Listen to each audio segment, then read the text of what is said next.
real early in my career when I just started out trying to get into the world of project management after my master's degree, I found a brick wall that I wasn't able to go beyond.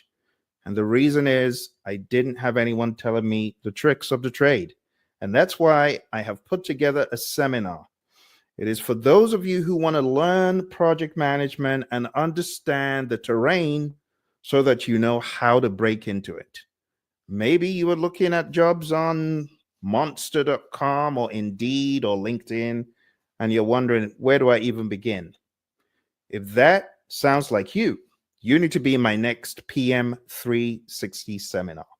PM 360 is based on the book Project Management 360. You'll be getting a PDF copy of this book that will guide you through the intricacies of project management. You will also be getting a second book, which is The Confident New Project Manager. And by the time you have gone through this content, you will be fully aware of what project management is, and you'll have a very clear idea how to put your best foot forward in an interview, how to explain concepts that you may be asked in an interview. I remember going for my first interview at DHL in Scottsdale, Arizona for project management. It was an absolute disaster. It was horrible. And the reason why it was that bad is I thought that project management was the same as the software development lifecycle. So I went in there all cocky and proud, thinking I knew project management. I said, yeah, it's analysis and design and develop. I was so off base. It was so pathetic. They didn't even call me back. They didn't even tell me why they weren't calling me back. But you don't have to go through that. I'll show you that project management is all about applying knowledge, skills, certain tools of the trade. Microsoft Project is a tool. Smartsheet is a tool. Primavera is a tool. Jira is a tool. Monday.com is a tool. Confluence, Rally, all of these are tools. But it's applying tools and techniques to projects to get the end result, the overarching objective, and the overarching outcome. That's what project management is. And throughout my seminar, I am going to be revealing to you. It's a half-day seminar. I'm joined by my buddy Roy, my agile coach. Because if you haven't heard, project management could be broken down into traditional or agile. We are going to be teaching you both. It's a 4-hour seminar. You do not want to miss it. So look for details below. Again, you're going to get both of these books, the PM 360, the Project Management 360 book. You can actually find this on Amazon. You can find a hard copy of this on Amazon as well. But I'm going to be giving you these as part of your sign-up cost. So all you need to do is show up. I'm going to give you the books, going to give you the training. And after the training, you're also going to be able to go back and watch the seminar again. So don't miss a beat, my friends. I cannot wait to show you the terrain, to equip you to ace the interview, just like I did. I was given one shot, and it was in an environmental engineering firm, and they just happened to see my resume on a place called Career Building. They said, hey, you interested in this job? We're looking for such and such. And I said, yeah, sure. I remember scuttling down there as quickly as I could, downtown Phoenix, Arizona. And when the hiring manager said, can you do this and this? My immediate answer without thinking was yes. Yes, because I was hungry. You got to understand, I was hungry for a position in project management. Are you kidding? If you ask me, can I fly to the moon? Yeah, I can. Even before the people who put the man on the moon, I would have been quick to say absolutely, because I was convinced beyond a shadow of a doubt that I could do that job, and I was going to do that job. No ifs, ands, or buts about it. I had that can-do attitude. And when I got in, there was a few things that were missing, and I didn't know what was missing. I got to that level, entry level, right, in project management, but I didn't know how to scale higher. There were things I didn't know about scope management, schedule management, risk management, procurement management. I had some grainy ideas, but they were not coming together until I met my mentor, Mary Hirschner. Mary said, Phil, I think you'll make a good PMP. I'm like, how do I even begin? I've heard about that thing. How does one get certified? And she showed me the ropes. 2005, it's going to 20 years now. And I've been fortunate enough to work for some of the best organizations in the world. Honeywell is my favorite. I'm really fortunate for my time at Honeywell. I learned so much. And I'm going to be teaching you a lot of what I've learned from companies like Honeywell and Motorola. I was fortunate enough to work there for a big divestiture into Emerson. Lots of tricks of the trade I could share with you all day long. Was also fortunate enough to work very briefly for US Airways, now American. Also worked at General Dynamics. I've worked at Citigroup as an archiving and records manager. So when you're talking about someone who has been into the world of project management, different industries, I've worked at CVS, now CVS Caremark. At the time, it was Advanced PCS. And all of this was in that trajectory to get to my nirvana, which finally I did. At least I thought I did. I found myself working for a gaming company, and I'm a bit of a creative individual. I'm a music producer. I grew up in an art household. My mom is an artist, and I love art, and I love the marrying of the worlds, the creative and the technical and the project management.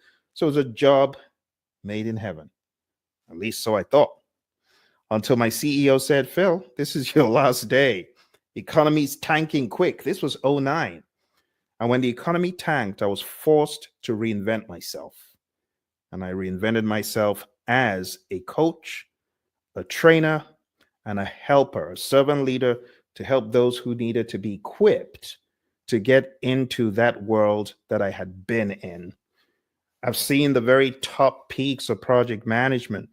You talk about the grind of earned value, TCPI and SPI, CV, SV, all the EACs, not just the simple one, all the EACs. I could tell you stories, but I'll save that for when we meet. So look for a link below. Let's work together.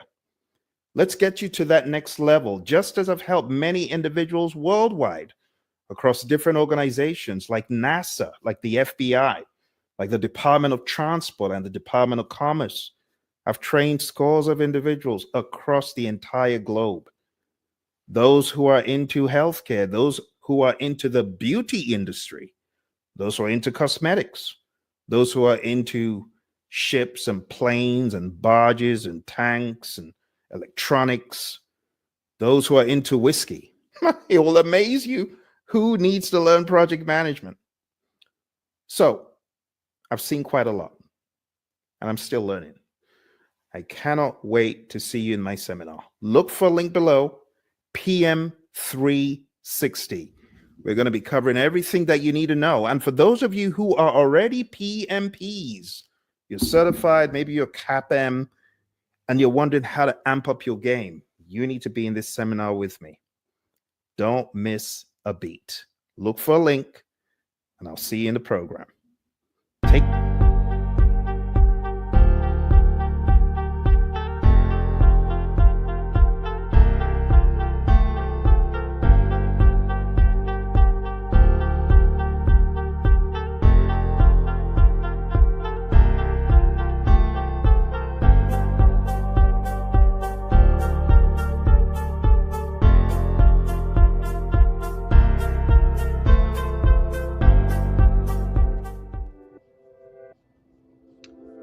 Welcome, my friends. It's a pleasure to be speaking to you during this festive season. Today, I've got a treat for you. We're going to talk about the world of artificial intelligence, and we're going to talk about how AI marries to leadership.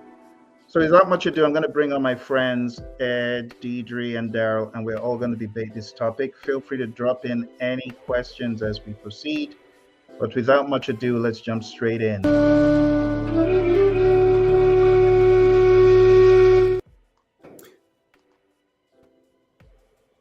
All right, my friends, we're here talking about a very important topic, the world of artificial intelligence. My buddy Daryl here has been very instrumental in bringing the world of AI to us at the Project Leadership Institute.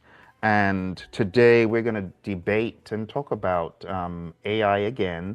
We're going to talk about AI in a different light. So, Daryl, do you want to shed some light on what we're going to discuss today?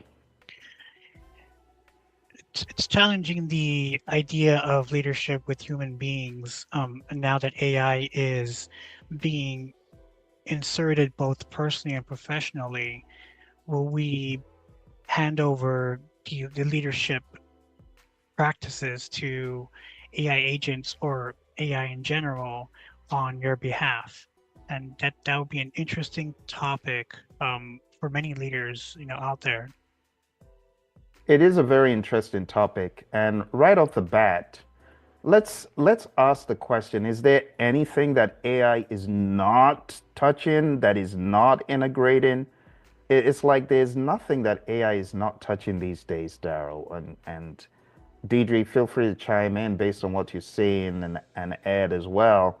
But from what I'm seeing, AI has touched pretty much every facet, every nook and cranny. Now, when you talk about leadership, what is leadership? We know that John Maxwell has defined leadership as influence. He says the true measure of leadership is influence, nothing more, nothing less. It will be foolhardy for anyone to say AI will not affect leadership in some way, or AI will not incorporate leadership. Now, how will AI incorporate leadership? Well, AI will incorporate leadership by going back in time and looking for great decisions that influenced the most.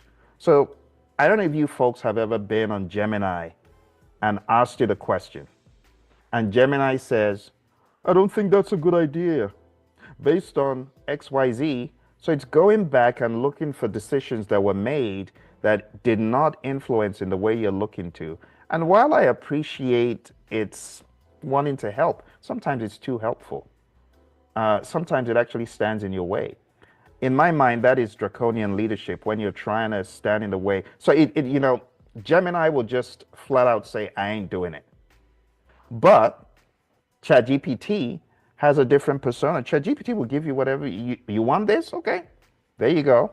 It won't try to preach to you that, well, I don't think that's a good leadership decision. So when it comes to the agents, Daryl, when this agentic workflows and AI operations begin to take hold, the more advanced ones, I believe you're going to see leadership just being there implicitly. Um, like this week, without going into the politics and the debate of it, the very unfortunate events of the CEO of UHG, I asked AI to debate it. So AI debated it. And what AI came to realize was, okay, based on the norms, the group norms, the social norms, and based on people's frustrations with the healthcare system, here's a balanced view. It's actually in my podcast, the AI radio show. I posted it on the AI radio show podcast. But what amazed me was AI's ability to rationalize from a leadership lens, because one of the things I asked it to do was to give me a perspective based on Harriet Tubman, Winston Churchill, Teddy Roosevelt, uh, Mandela, Mother Teresa. I asked it to analyze it from a leadership lens. And we're talking about this is a agentic podcasting, because these two agents, they went at it debating from a leadership lens the entire landscape. I was blown away, Daryl. So I feel that similar abilities, they will begin to be more and more prevalent, because when you think about leadership, what is it? Leadership is influence. So let me ask you this. Have you ever interacted, apart from Gemini, which sometimes annoys me, but have you ever interacted with an AI tool that doesn't have a pleasing, charming demeanor or tone? Have you? Yes, I created some similar AI agents with different characteristics, um, um, especially with the human behavior, Phil, and Mm. that's one of the reasons why, or many reasons why I wanted to bring this up to you, as you are a pioneer in this environment. Um, this is going to be really life changing because not only we as human beings are always pursuing convenience, we will most likely hand off some of the leadership practices to our AI copilot or AI agent. And we will eventually live in the metaverse or in the VR world. And that is a total different environment of leadership. And I'll be really curious to see what are your thoughts of leadership changing in that perspective. Yeah, it's a good question. So, as with everything, Daryl, with AI, it's in inches. It inches bit by bit by bit. And one of the big things about leadership is the aspect of decision making. So let's go through the quick framework for leadership. You have likability, that's the L. Generally, the AI voices that OpenAI chooses, they're very charming. And they have different accents. So OpenAI, they understand. They've maybe maybe explicitly or implicitly, they've already built in the concept of leadership into the AI tools. Because if you interact with the OpenAI voices, they're very charming, they're very bubbly, they're very, they're very likable. So L is for likability, right? E is for empathy. A lot of times, Bill, can I interrupt you oh, and sure, respectfully? Especially with the voice capabilities of AI, leadership is already applied. Especially receiving really good output from the AI agents. Um, absolutely. and we are gonna most likely believe AI than Google search in the near future. Mm. Yeah, Because absolutely. Yeah. yes, yes, and with the leadership practices, do you or how do you feel of AI agents influencing you from the very beginning you use AI?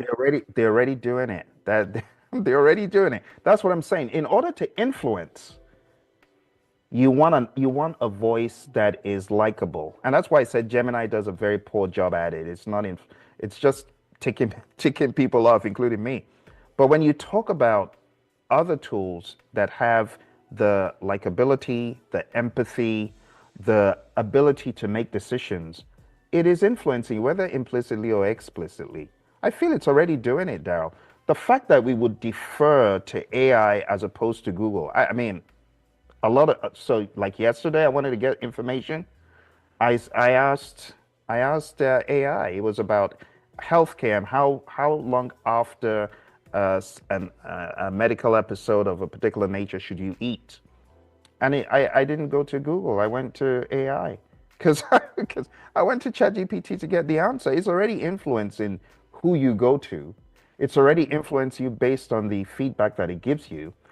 When it comes to emotional intelligence and empathy, AI is a listener. The NLP aspects of AI, they enable it gauge tone. Like what's it? Hume AI, Daryl. You've demonstrated Hume, and Hume AI is able to detect your emotions, your facial expressions, your tone of voice. That's already there. When it comes to decision making, AI is already influencing us in data-driven decisions. When it comes to communication and collaboration, AI is helping us frame how we send emails, how we respond. And honestly, any project manager or business person who isn't using it to do that, they're missing out on great opportunities. When it comes to having an idea of how to pivot to be agile and adaptable, yes, you've got your own human way, but you'll be amazed at what AI tells you based on the plethora of information that it has. So it's already influencing us, Daryl, and it will continue to influence us. And I believe people are now going to defer more to AI. I mean, I would be surprised if AI pioneers haven't already done this. Have you not used AI so far to make a decision? I have. So I have two titles, and I'm torn between which title is better. And I've presented it to GPT.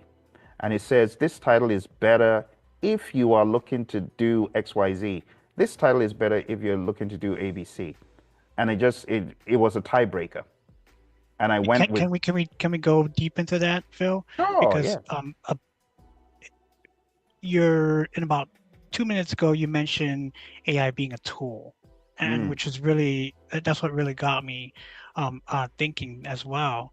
Um, with AI being so accurately being a great wordsmither, what are your thoughts of or how do you feel about AI not only influencing you but leading you in a path that you are not aware of? You mean a more sinister, darker Yes, world yes, of AI that is and being puppeted by the people in the background? yes, and you also mentioned that you use AI to make decisions on your behalf. Yeah. Does that consider cheating in your practice, in leadership practices, or does that make you enhance?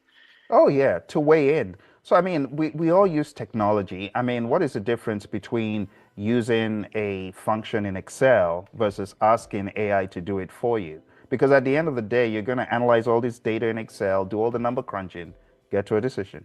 Or instead of using 20 hours to go through reams of spreadsheets, maybe you can ask AI, do the same work. It's just, you're just not doing the grunt work.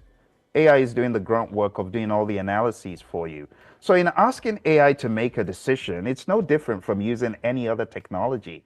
I think people are scared about AI because it sounds, oh, artificial. But we've already been doing that. It's like asking Siri or Alexa a question and it giving you an informed answer based on all of its database information. Right, but it does influence you in It many different should. ways because it can also influence you to decide whether to not hire an African American So over that, a yeah, so Native that is American. where, yeah, so that is where we need to have guardrails in place. There's certain things that I believe AI, those are areas which need to be more heavily regulated.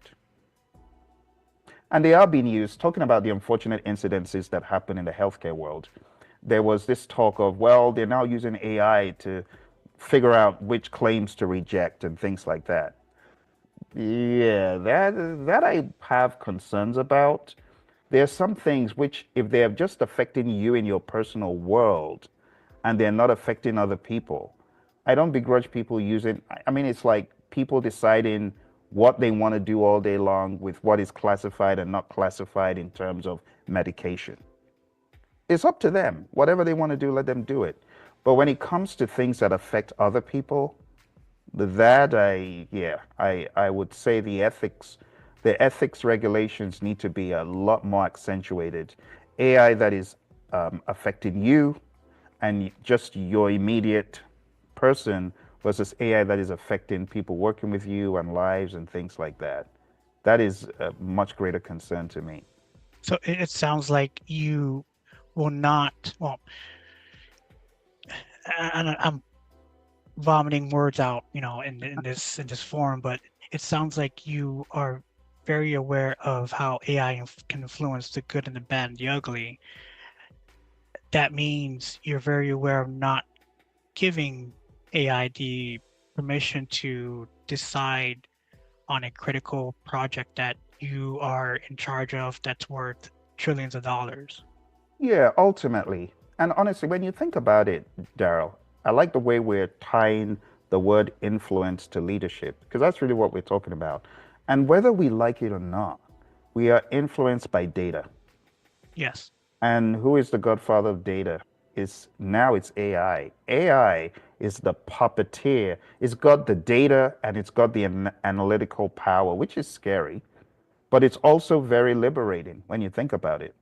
That if you're in a crunch and you need data to be analyzed rapidly, or you don't even have data. Like I've done this with Gemini. I've asked Gemini to pull data from sources that are out there.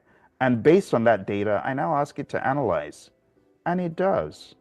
And that is a smart way of doing it. And if Einstein was alive today, I'm sure Einstein would just shake his head and look at these.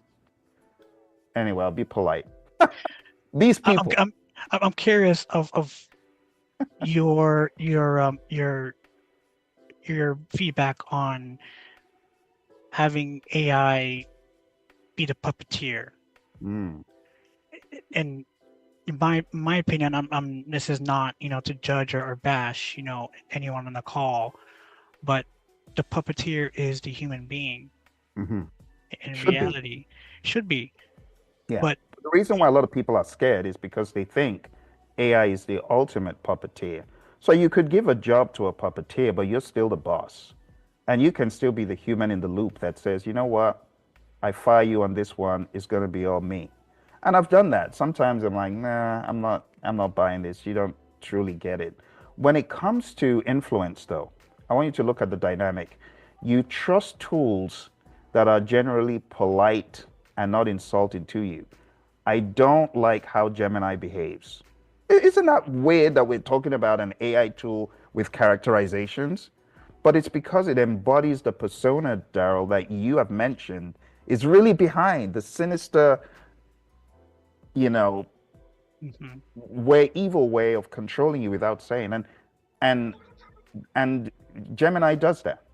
Gemini Gemini is passive aggressive as well. It's passive aggressive. It tries to, first of all, it makes you feel like you're worthless sometimes, like you're an idiot. And then it's very preachy. It tries to tell you what to do, what not to do, and then it just says, I ain't helping you. And then it goes into Realistically, it's defense like we're mode. talking about another project manager, you and I, or another coworker, you and I, in this conversation. And Yeah. that's what I'm so concerned about. Having AI not having safety mechanisms. Yes, I'm sure we're doing that right now, but to the point where we're talking about it, we're discussing it. Hmm. We're including AI in the most sensitive topics, Yeah. in project management and in our personal lives as well. So thank you Yeah. for this. No problem. So, I mean, it's a very good discussion to have, Daryl, because at the end of the day, we cannot police how AI is regulated in other countries. AI will be handled in different ways in different countries. Some people are going to clamp down on AI and say no AI because they want to maintain that control. And we already know the candidates for those kind of countries that will say no AI. Why? Because they don't want people to be liberated and they want people to keep grinding. They don't want people to have easy ways of doing things. So they're going to keep people in a box. We know those kind of countries. And then you're going to have some countries who are going to say, let's have some guardrails, let's have some regulations. In as much as people hate him and he's received a lot of bad press, Elon Musk is a great mind of our time, like it or not. I believe it is wise to have someone like that in the loop as far as what AI can and cannot do. This was part of his concerns at OpenAI, and I know he's been painted as a villain and he's not the most popular person. But the way I'm seeing the government tending towards getting AI into the forefront, I think it's a good thing. I think Einstein, if Einstein was here, they probably roped him in. And Einstein would have recognized AI as a profound extension of our capability as humans. I don't think he would have been, oh, let's not go down AI road. I think he would probably say, wow, more stuff for me not to memorize in my head because AI can do it for me. He was already talking about the profound use of calculators. So I think having Einstein in today's world, he would have said AI is a tool, AI is a decision maker. I believe he would have said, have concern for the fate of man and have some ethical considerations around AI. I think he would have been wildly creative. I think he would have come up with some even crazier, more far out theories with AI. He would have probably used AI in a totally different way. I think he would have probably thought of AI as being a servant and not our boss, not a master. But I don't think Einstein would have said no, don't go down AI path. He would have been excited. He would have been excited, I think. Based on those reflections, I don't think we have anything to fear, at least on this side of the world, if we are addressing the ethical concerns.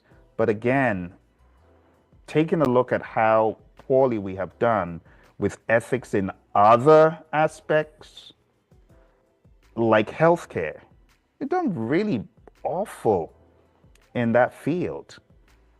I don't know whether I can say I have hope, but I don't want to be negative. So I'm just going to say, I hope. Like I said, bringing people, smart people into the room to discuss whether OpenAI or Elon with polarizing views, even though people won't say their views are polarizing, I think it's a good thing to do. But all I hope is that we do what is right for our immediate environment. We cannot police what people are doing in other countries. And I don't even want to mention those countries, but you know who those countries are. You know those countries who are going to weaponize AI in horrendous ways. You know those countries who are going to, they're not going to have regulations, and therefore the order of the day is going to be venom by AI. And I'm trying to be a little bit discreet because I know this is going on social media, so I don't want to call out the real name of what it is. But there are people who are going to be using AI for all kinds of terrible things in other countries. The same way you've seen people using scams is going to be even more aggressive. It's going to get worse. But I think as leaders in whatever environment we are, we owe it to the community to keep sensitizing people, as you are, Daryl, as you always bring these discussions to the table. I think we owe it to ourselves and our immediate community and our country to sensitize people to the importance of ethics in AI. And I really hope it doesn't get as bad as it will in some other places. Do you feel, Phil, that the project management industry, both the West and across the pond, will collaborate together, put aside our differences, our way of working with projects, you know, expressing the correct way and the wrong way of doing projects? Do you think that AI will bring the community back together and collaborate?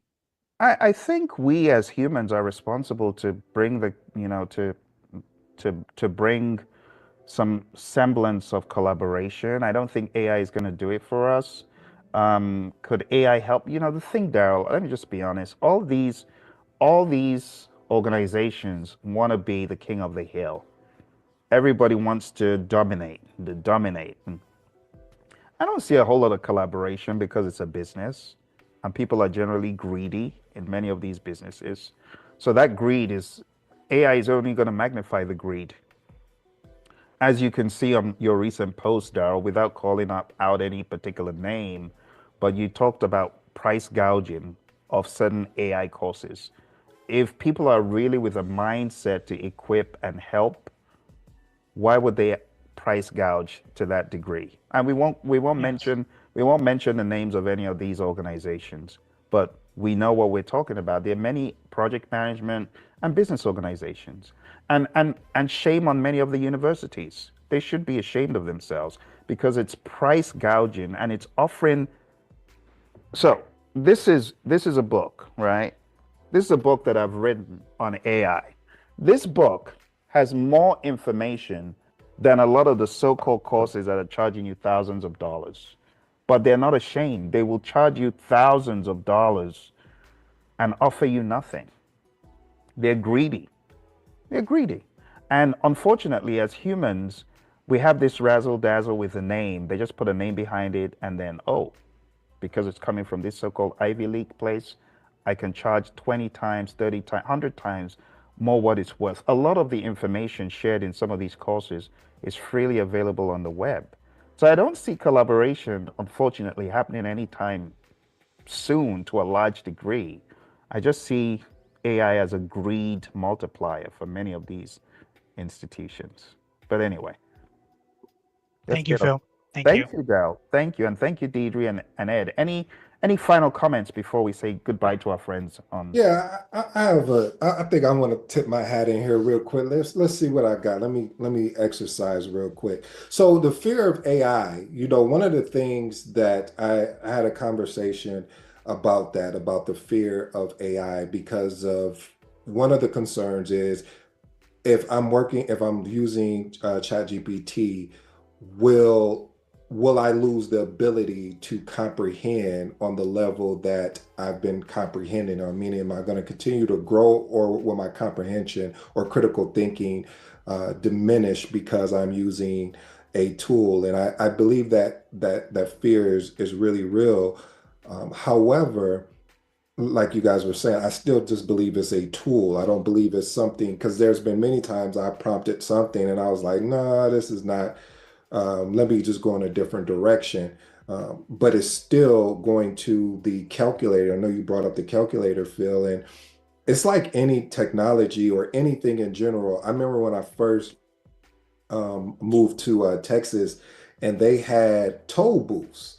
And I was like, what? I was like, I know it from New York and things like that, but I was just shocked that they had it here.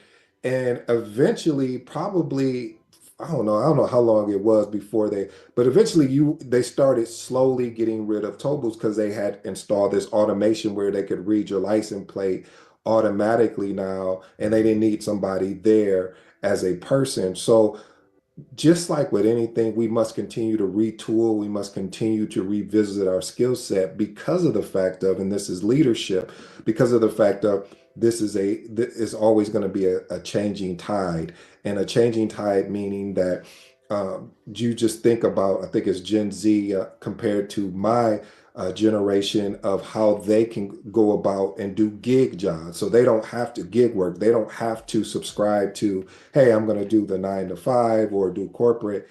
They could go and say, hey, I want to do work for Uber Eats or Uber Drive, and this is my schedule, and because I want to go to school. Or so there's more flexibility as things continue to grow with technology. But I'm in agreement with you and Daryl about making sure we put ethics and things around it, because what we don't want to happen, and I've been going back and forth, should I bring this up? Because I know it may be open up a deeper topic, but hey, since we haven't recorded in a while, I thought we might as well. A young man, a young boy was on, the story about him and him chatting with I don't know, I still don't know what the site is, but it was the foundation had a lot to do with AI, and he became so obsessed with it. And it goes to Daryl's point. I can already see he's getting ready to come off mute pretty soon to expand on it. But the whole aspect of it is yes, we need those guardrails so we can ensure that, just like anything, if when I was younger, my dad and I was watching him shave, and I was like, oh, I want to shave. And he was like, no, you're not ready to use this, because if you use it wrong, you may end up cutting yourself. Okay, maybe I'm missing you. So I had to get to a certain age in order to be able to shave, because if I would have shaved at the age that I was at when I was talking to my dad at a very young age, I think 8 or 9, I would have, number one, cut myself, and number two, I didn't have any hair on my face. So what was it? I mean, what was I going to do? So everything, I believe, is, you have to put guardrails around it, because you don't want certain people to go down that dark side of what you talked about, Daryl. I see you off mute, so let break it down. Um, yeah, just to cover three things. That incident with the teenage boy, the website is character.ai. It's really amazing tool. The second thing is the idea of keeping AI as a tool. I hope in the next maybe 1 year, 2 years, or 3 years down, in the future, I hope we can still see that and in that perspective, because I have 2 kids and my son is 6 years old, autistic, and his best friend is AI. Hmm. And it's not good or bad, but it's the way of life now.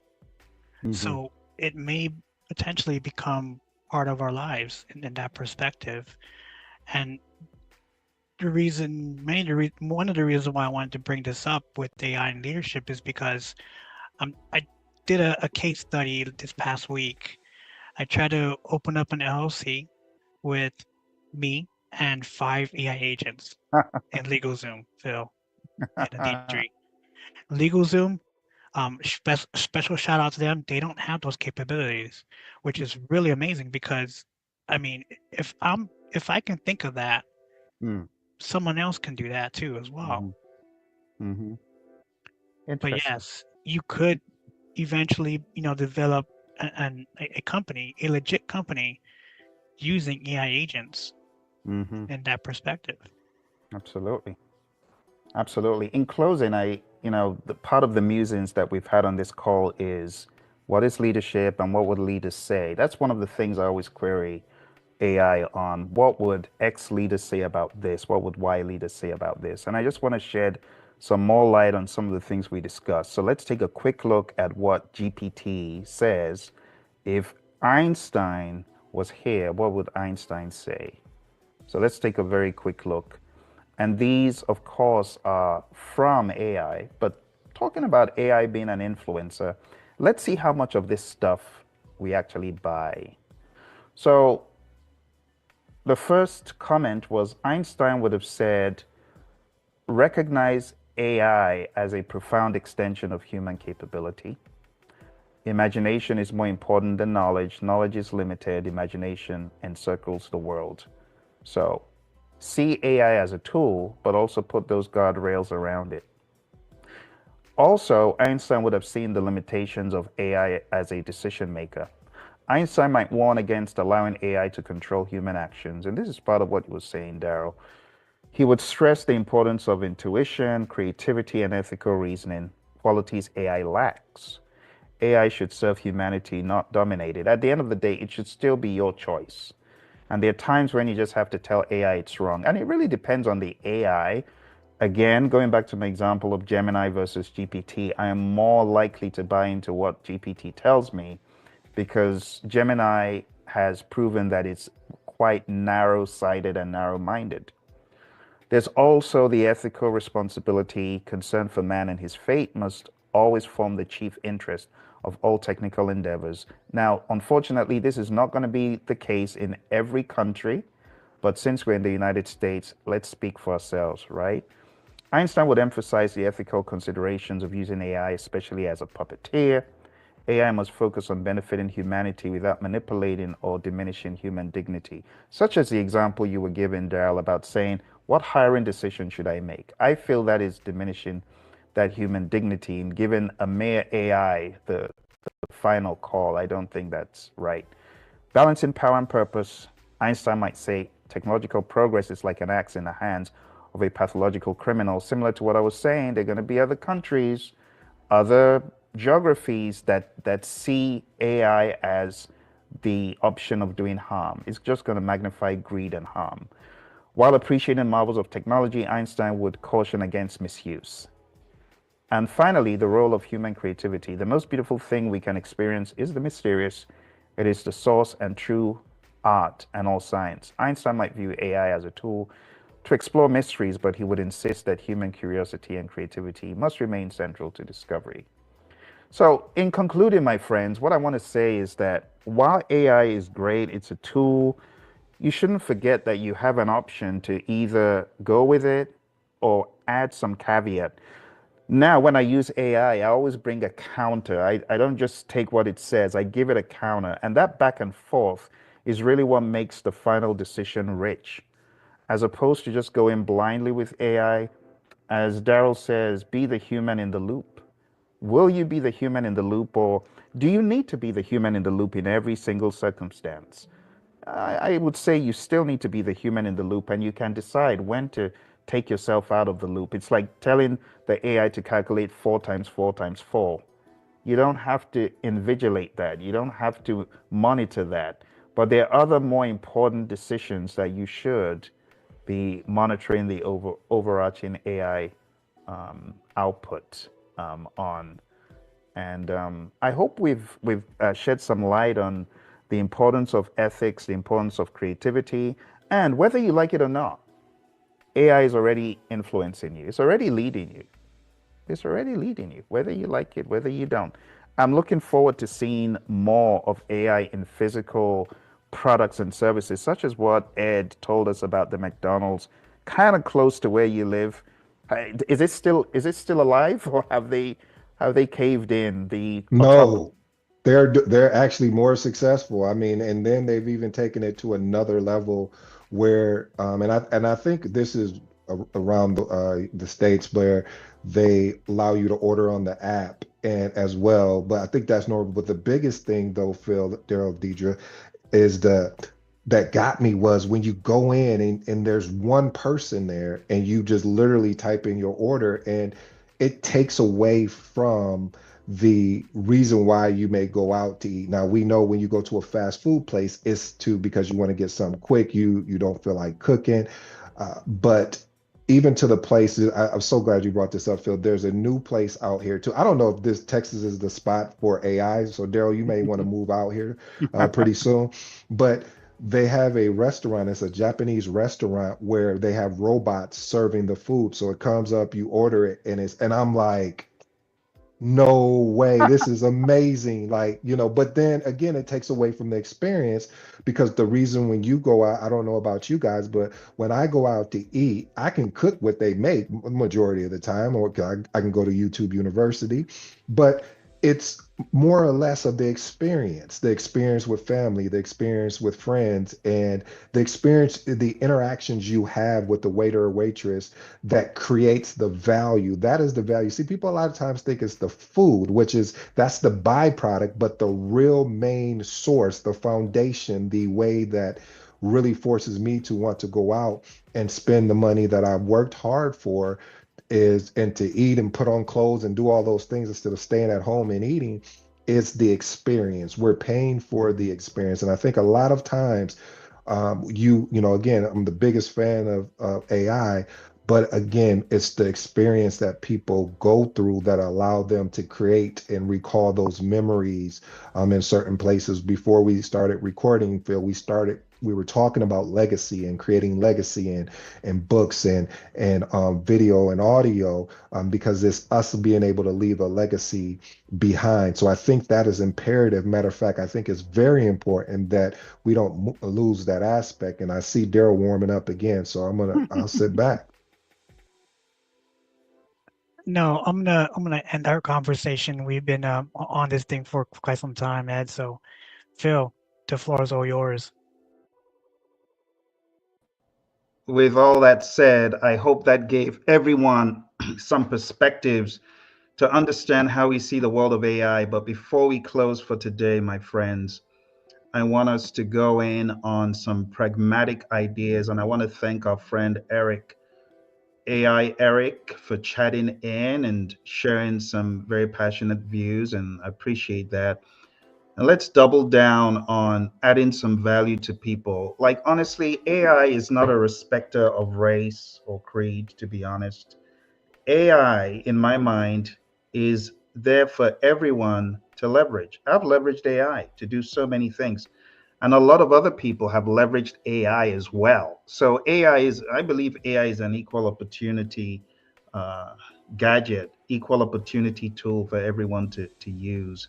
So I want to encourage everyone who is listening to the sound of my voice here on this call, whether you're watching, whether you're listening to this on Spotify or Instagram, all the channels, those of you who came through today on YouTube, on Facebook, on Instagram, on Twitter, wherever you're watching, I'm grateful you joined us. But I also want you to remember that in order for you to take advantage of these technologies, you need to surround yourself with people who can help you. People like me, people like Daryl, right? And we have a program coming up which will allow you to better connect with us and learn how we got to where we are today, right? We are both project management professionals. Deidre is also a project management professional, and so is Ed. But we have many, many more members who will be on the call. It will be an opportunity for you to learn project management, especially those of you who do want to learn. So you see that ticker tape below? Click on that link, 360.pmradio.org. Go there and sign up. We got a ridiculous deal going for you to learn project management, learn how to break in. We talk about empowering people. I want to empower you if you are keen on getting into the world of project management. You want to know more about AI and leadership. You want to take your career to that next level in 2025. Come with questions, come hungry, And we're going to show you how we broke into the world of project management and how we're succeeding in it. But before we leave today, I would like to cover the concept of being pragmatic with AI. You see, a lot of our people, we have problems in this world of business. People are not taking action. They hear about AI and all they do is go for a crummy little course that teaches them everything you can get for free. That's what they're learning. And I'm not bashing courses that teach AI. I'm just saying you can go for all the courses in the world.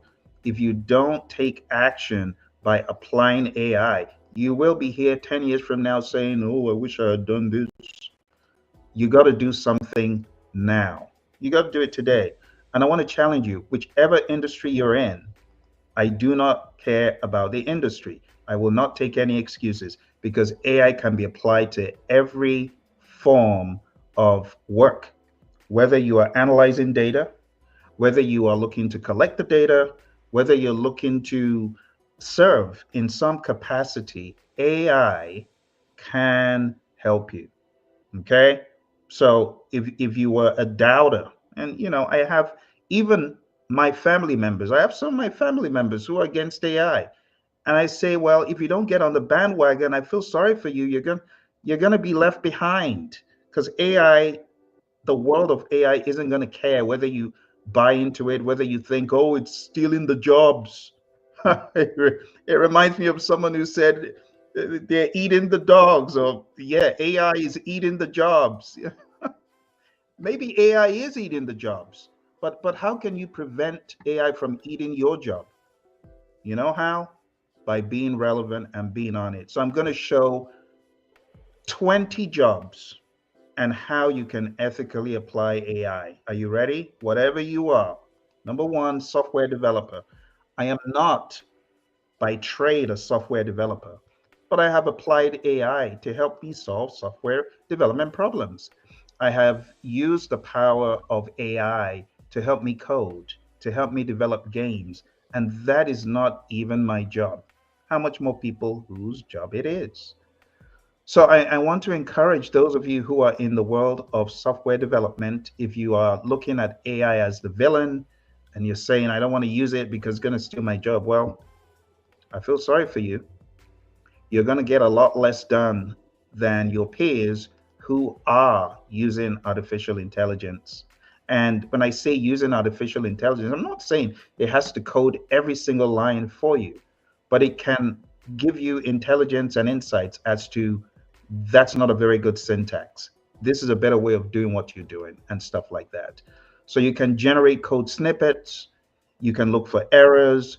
You can create user-friendly API guides, so on and so forth, as you're seeing on the screen. Secondly is an educator. You're a teacher, you're an educator. Wake up and smell the coffee. AI already knows more than you, okay? I understand the sentiment of wanting to be relevant, but you can be more relevant if you're able to harness your brain power and use artificial intelligence with it. So you can generate very rapidly lesson plans that are agile, lesson plans that are based on immediate needs. So whenever I have a class, I'm always looking out for where a student might feel a little bit disadvantaged because they don't understand a concept. And when I understand what it is, I could take that and right there on the fly, create a curriculum that expands them to that world even more profoundly than I ever would have without AI. You can create quizzes, assignments. You can make things that are complex more digestible. I was teaching a group of engineers, and a chemical engineer said, well, I don't get how I can apply this in project management or agile to my work. Help me demystify it. And I didn't have any immediate examples, but I had artificial intelligence. GPT, give me examples of applying the world of agile thinking to XYZ. And the light bulb came on and she was happy, and that was the end of the story. You got to be creative. For people who are not using AI because they are ignorant, well, I hope they watch this video. But we cannot keep blaming our ignorance or blaming companies, whereas the problem is our ignorance. You get what I'm saying? So we could blame the people at the helm of those companies. Like me, I'm also a CEO. Someone could say, well, it's not fair what you're doing, Phil. You're not doing enough for people. Well, I can only do so much. I put the information out there, people either consume it or not. And if they're not consuming it and not using it, you can't blame me, right?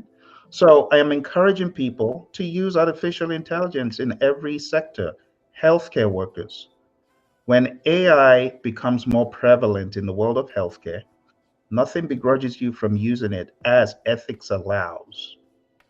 But where ethics allows today, if you're not breaking the rules, you're not harming anyone, how about using AI to think better? Ask AI, how do you think I can improve on what I do in this job? Or how do you think I can improve on what I'm doing as a nurse assistant, what I'm doing as a nurse, or what I'm doing as a doctor treating XYZ? There are even more profound uses of AI in healthcare. Digital marketer. If you're not using AI to write social media posts, then you're in the dark ages because everyone's doing it. Everyone in digital marketing, they're generating ideas, they're summarizing trends, and honestly, people are just making a killing from this area if you haven't already studied it. Data analyst, please use AI to harness the data, analyze the data, and expose you to things you wouldn't have even noticed as a human.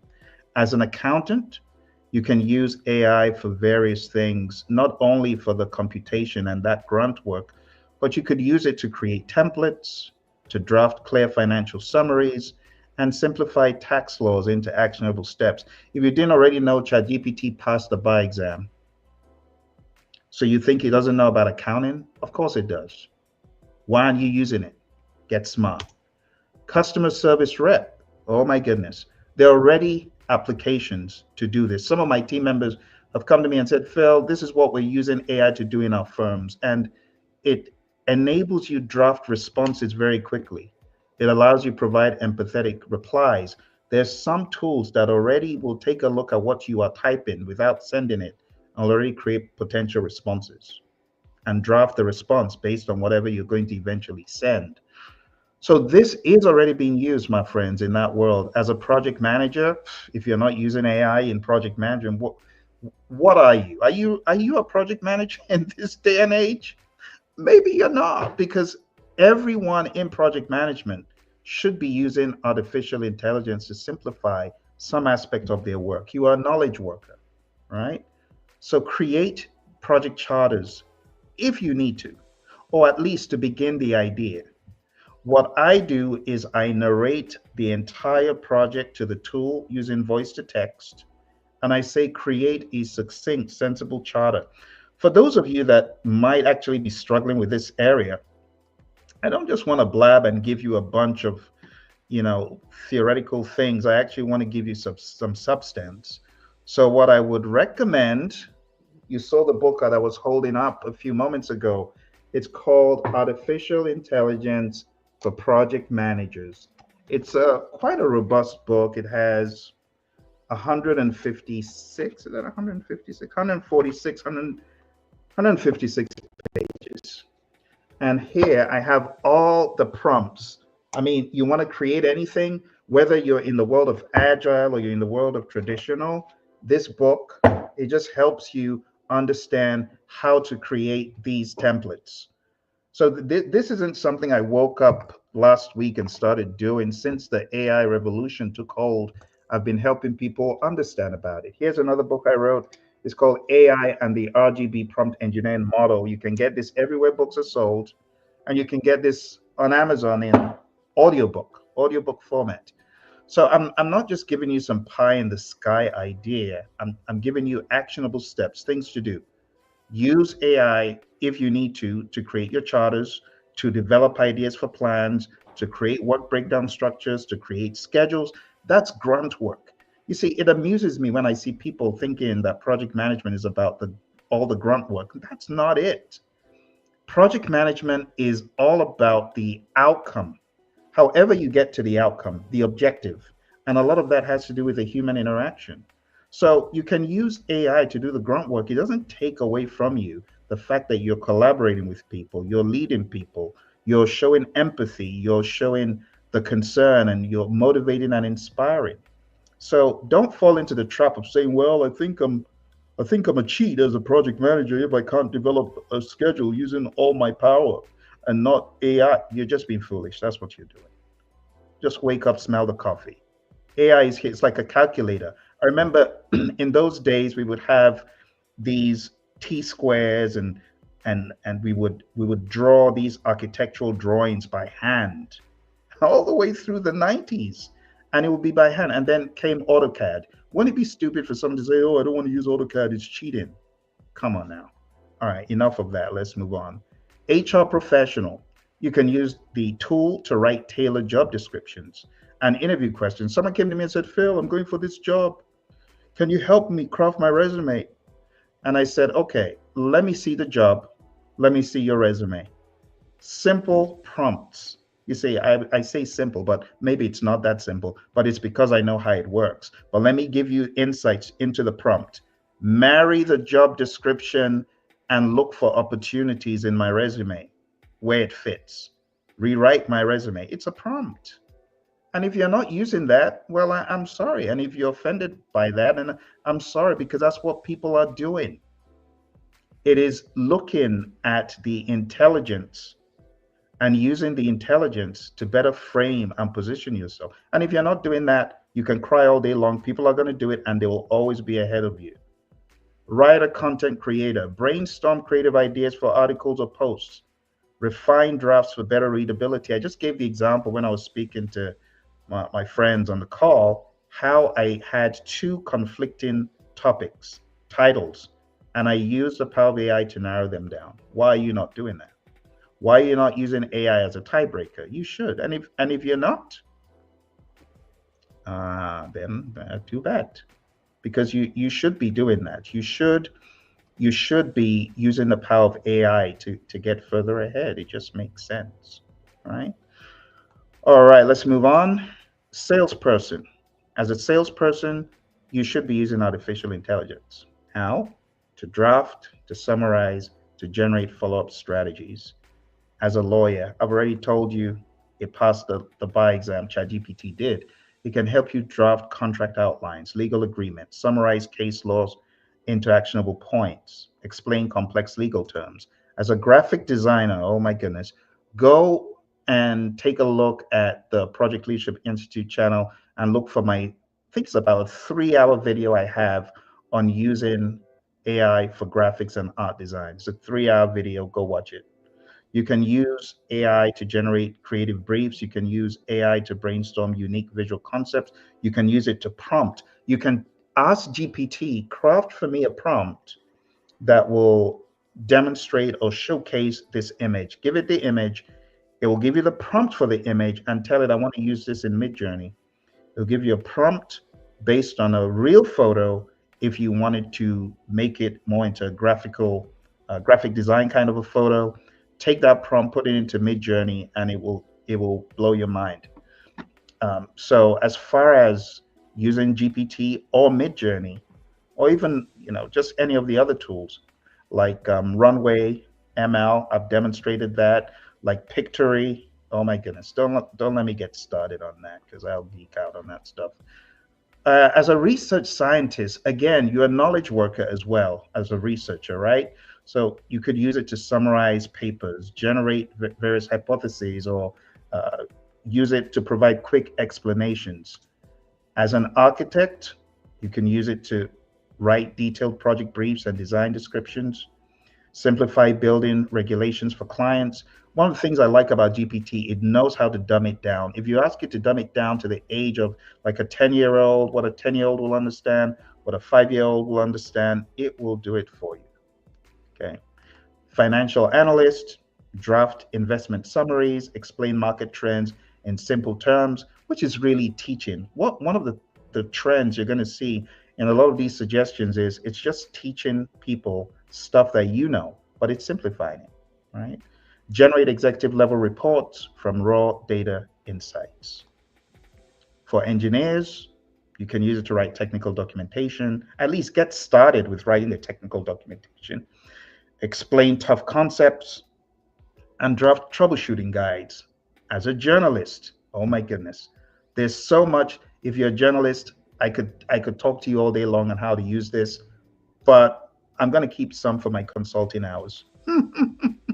So I'm going to say summarize interviews, generate compelling headlines, and draft introductory paragraphs. If you're a journalist and you want me to mentor and coach you how to use AI, oh my goodness, you go to pmanonymous.com.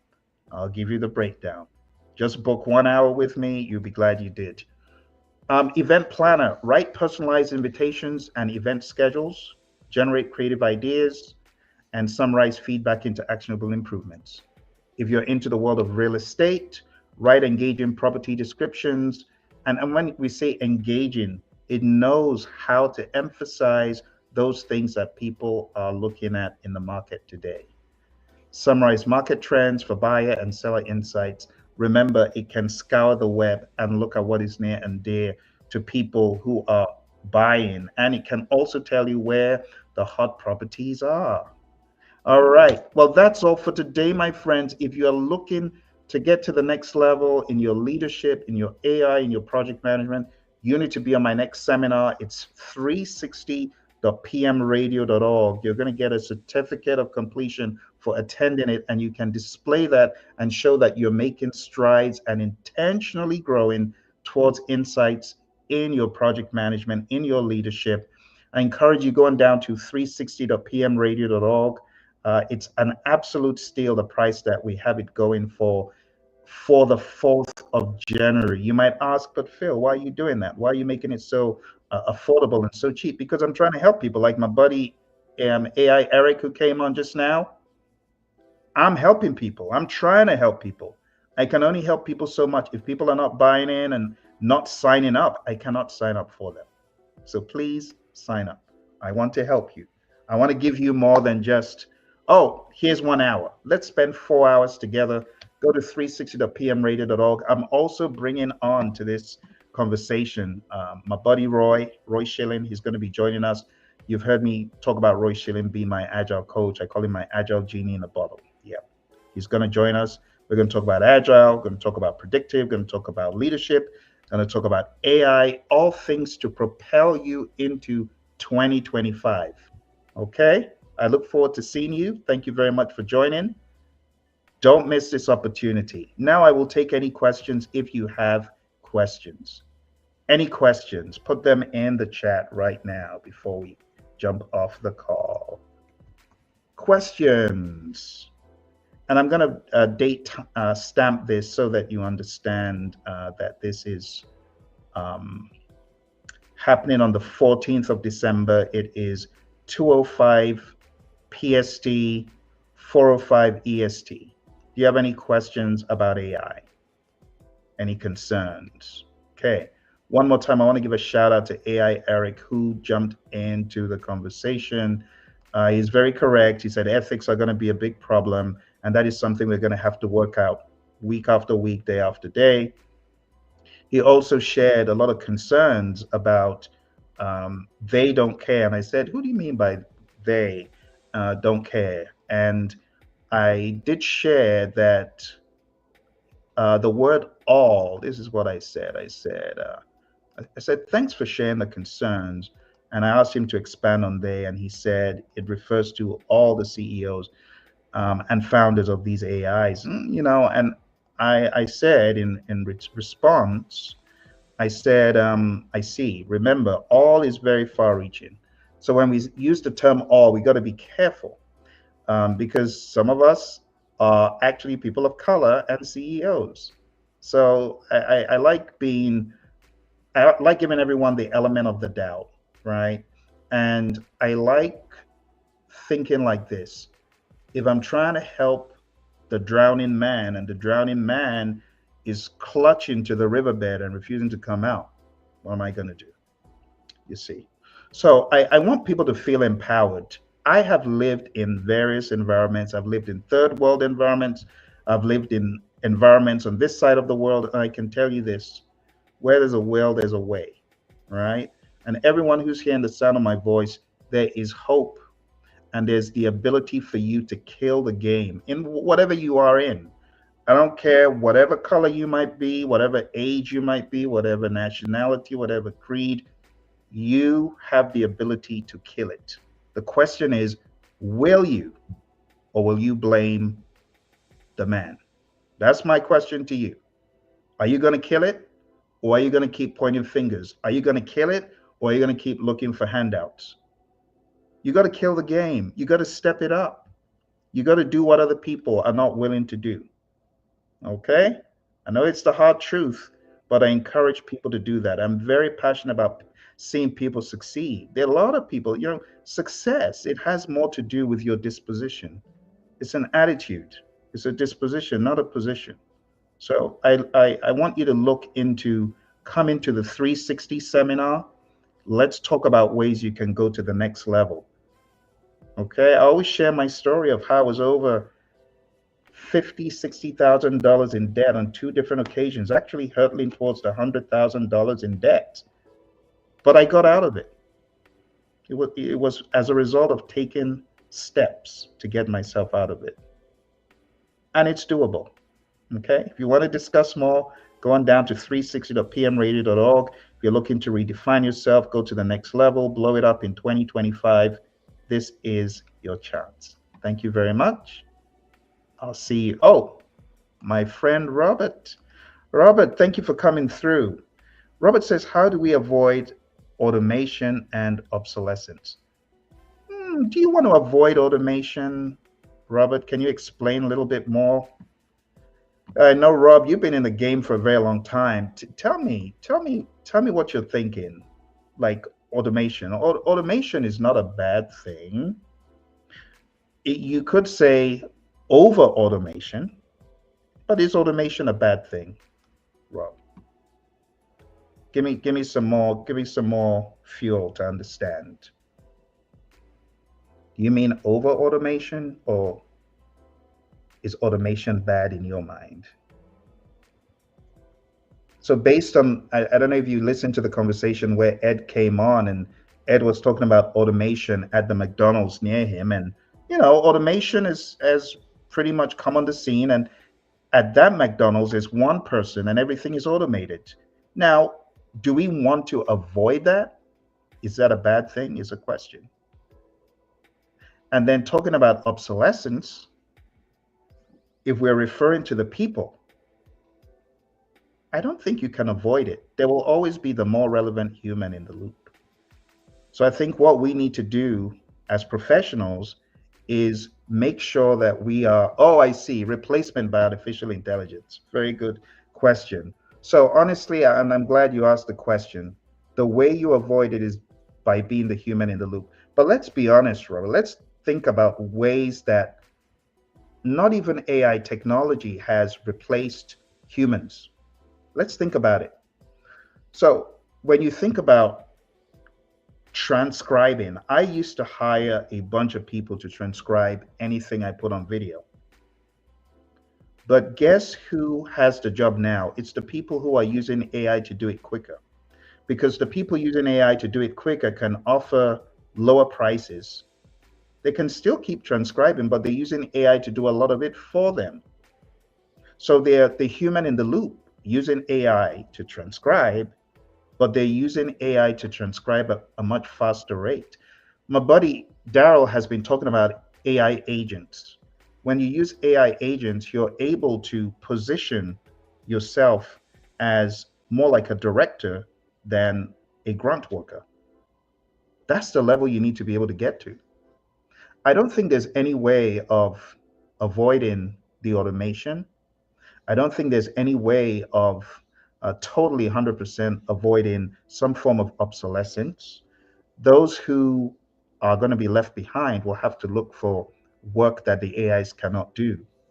It's going to get to a point in my mind where AI can do almost everything or be used in everything humans do. But the people who will have the jobs are those who can harness the power of AI. It's just that simple.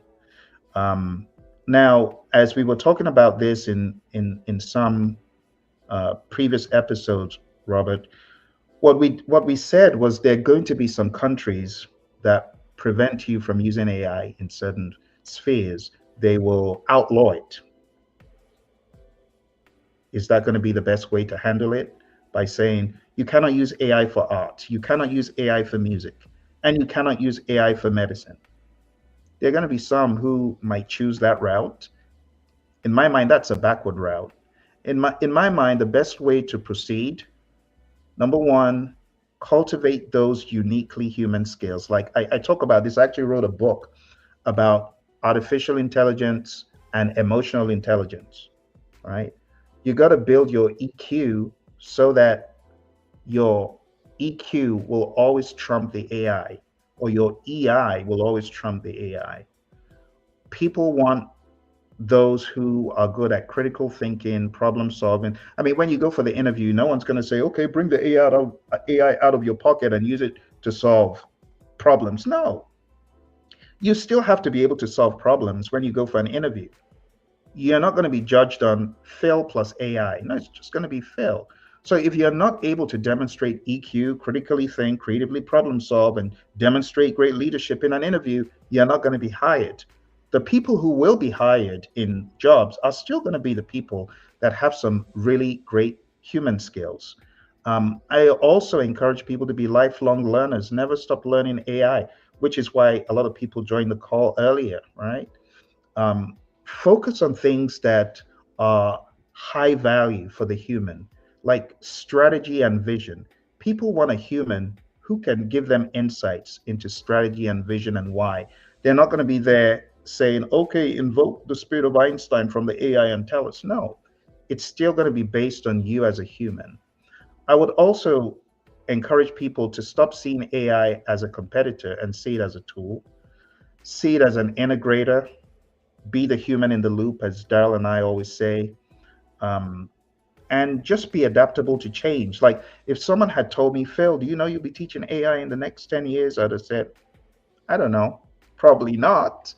But look at it, I've written at least 4 to 5 books on AI, because I'm also in the world of music. I'm also in the world of film. So I've written books showing how you can harness AI to create film scores, or film scripts rather, how you can use AI to write epic screenplays. And those books are on Amazon. Look for the Hollywood Model. It's a book I wrote. So I've been able to adapt very quick to the world of AI, and I encourage everyone to do that as well.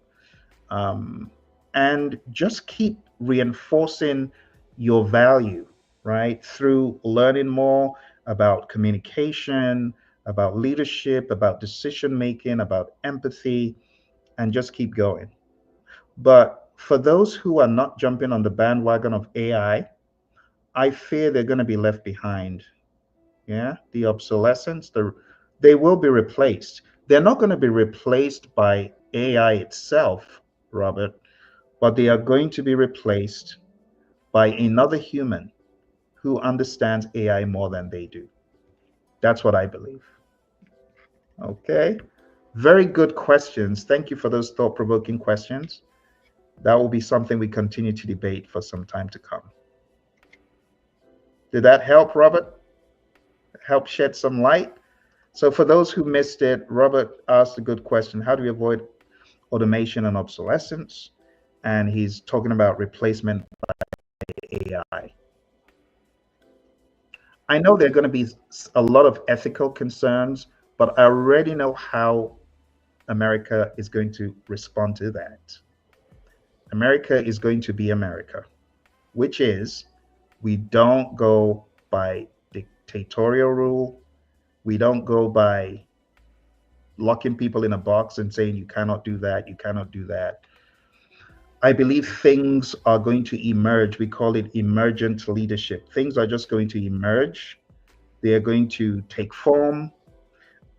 There's still a lot of black swans to be addressed, and as they come up, we will know them. But for now, I know that the government have given people pretty much a free hand for now. There's still other topics that still haven't even been regulated as they should. I don't think AI is going to immediately fall into line. There's going to be a lot a lot of trials and tribulations before we finally get to any semblance of that. We're on a journey. All right. Thank you very much. I appreciate you chatting in. I appreciate you coming through. And I look forward to speaking to you again very soon. Bye for now.